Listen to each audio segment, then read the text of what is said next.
الحمدللہ نحمدہ ونستعینہ ونصلی علی رسول الکریم بسم اللہ الرحمن الرحیم۔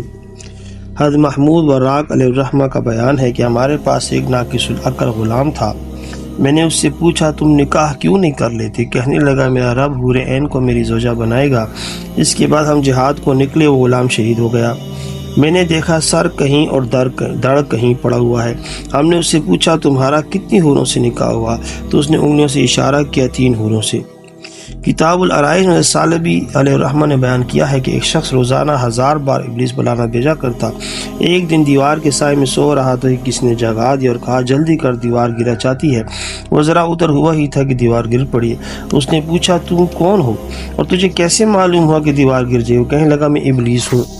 آدمی نے پوچھا پھر تو نے میرے ساتھ یہ سلوک کیوں کیا جبکہ میں تجھ پر ہر روز 1000 بار لعنت بھیجتا ہوں؟ اس نے کہا کہیں تو شہید نہ ہو جاتا۔ شہادت کی متعدد اقسام ہیں۔ دب کر مرے، سفر میں موت آ جائے، اپنے مال کی حفاظت میں مارا جائے، پیٹ کی بیماری سے فوت ہو، طاعون سے مرے یا پانی میں غرق ہو جائے، آگ جلا دے اور عورت درد ذیل میں مبتلا مر جائے، اور جو رائے خدا میں باہری جنگ میں دشمن خدا اور رسول کے ساتھ جہاد کرتا ہوا مارا جائے تو یہ سب شہید ہیں۔ نبی کریم صلی اللہ علیہ وسلم نے فرمایا ایک بحری جہاد 10 خشکی کے جہادوں سے افضل ہے۔ جزاک اللہ خیرا۔